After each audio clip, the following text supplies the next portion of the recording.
So you've been producing music, probably in FL Studio, and you decided to up your studio game. You got yourself a new pair of monitors, you told your friends that you produce, bro, and now it's time to get acoustic foam. So you go to Amazon and you buy 200 pieces of garbage and you start taping them to your wall so that now you have a studio, bro.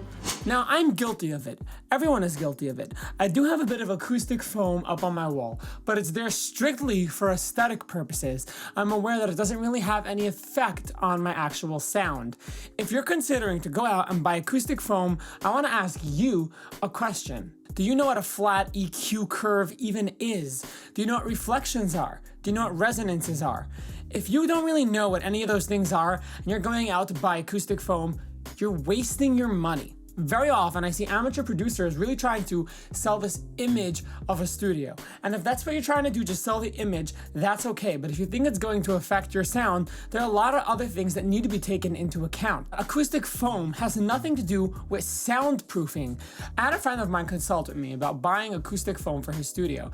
And I said to him, well, what do you hope to get out of the acoustic foam? And his response was, what do you mean? Don't we have to soundproof our walls? So what I want to make sure you know is that acoustic foam has nothing to do with soundproofing. It does not soundproof things at all. Soundproofing is something else completely. Acoustic foam has very little to do with blocking out noise and much more to do with absorbing sound to control resonances to get a flat response. Take a look at an EQ graph. This represents sounds. These are the frequencies that humans can hear. In this room, the room is pretty small and the bass tends to get a little bit cluttered. So in my personal room, there's going to be a boost low on the spectrum. But that boost is not accurate. It's not actually how the sound is supposed to be. Some companies like Apple like to add a little boost in the high end to give their headphones or sound products just a little bit more clarity. But once again, that's not accurate. In short, the idea behind acoustic foam is to absorb the sound and prevent it from going right back into your microphone, because this is going to cause inaccurate bumps and dips in your frequencies. Something else I hear a lot of amateurs talk about is building recording booths in their closets. And this idea is just absolutely crazy once you understand how reflections and resonances work. A closet is a very small space, so it chokes up the sound and has the audio bounce on the walls and go straight back into the microphone very, very quickly, giving it this sort of room reverb effect, when in reality, the effect you want to have is a clean, raw, dry sound that doesn't have any reflections or reverb on it. In reality, taking a bunch of pieces of foam and slapping it on your wall is essentially going to do absolutely nothing. The next thing I hear a lot of amateurs say is that they need a better microphone or a more expensive microphone or a microphone that can pick up more, when in actuality, that is the farthest thing from your want. This is a $60 microphone. I use it to record all kinds of vocals, and a little bit later on, I'm going to show you what I can make it sound like. Oh, moonlight, your eyes so bright.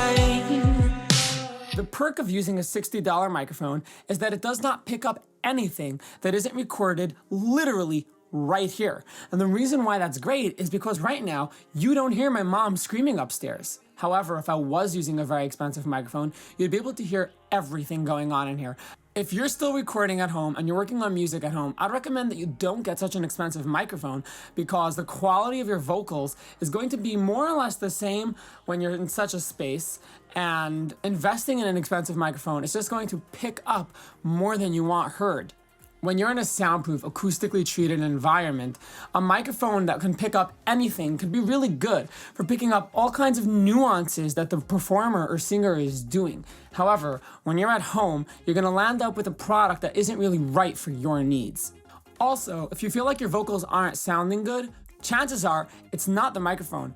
There are a wider range of videos up on YouTube of people doing the same recording on a very cheap $50 microphone, as well as some of the most expensive microphones on the market. Watching these videos will really illustrate to you how the expensive microphones might not be the best thing for you if you're starting out. The next inaccurate idea that I see a lot of amateurs do is get monitors in a small, untreated room. Using monitors in a small untreated room will probably get you less of an accurate sound than mixing on headphones. You'll notice in here that I don't have monitors.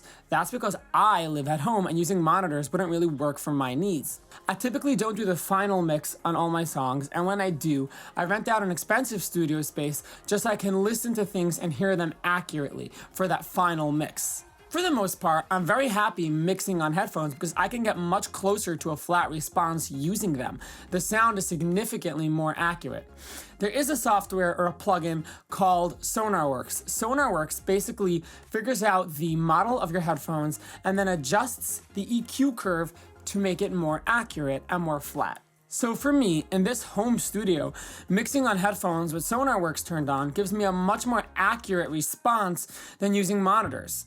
The next thing I hear a lot of amateurs say is that, oh, I can't really make music or my music doesn't sound good because I need plugins. I need every single plugin on the face of the earth. And this is a really big misconception. Obviously, it's always a good idea to invest in a couple of really good plugins to start your mixing because the stock plugins are not always the best.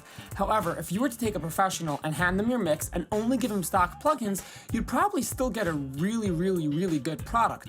And that's because knowing what you're doing is so much more than having every plugin that has ever come out. Additionally, I think it's better to get used to a couple of plugins, learn them fully, and then expand from there. For me, the bare primitives of mixing are EQ, compression, reverb, volume, and panning. Those are the main 5 things that I would really focus on, and only 3 of those are plugins. So I would recommend, if you're starting off, invest in a really good EQ, invest in a really good compressor, and invest in a really good reverb. Don't feel the need to buy every single plugin on the market. After that, you can expand. The next 2 things I would get are delay and saturation, and moving forward from there. And the transition from your stock plugins to the purchased plugins, which are typically a little bit more well-made and high quality, is going to be a lot more smooth and a lot more intentional. You're going to know what it is that you're changing. I see a lot of young producers who come to me and say things like, I just need these plugins. I can't mix with the plugins I have. Very often, if I were to ask them just a couple of questions about the plugins that they're using,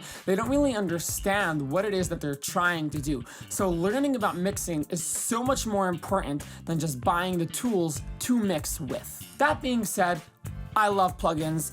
I have more plugins than I need. By far. I will do a full plugin walkthrough. I just really enjoy exploring new plugins, but when it comes down to my mix, I have the couple that I've really learned well and the couple that I really enjoy using that really complement my music and style, and I use those consistently. If you're producing in your bedroom and you're looking into buying monitors, I would encourage you to look into a pair of headphones that has a flat response and a software like SonarWorks to get an even more flat response.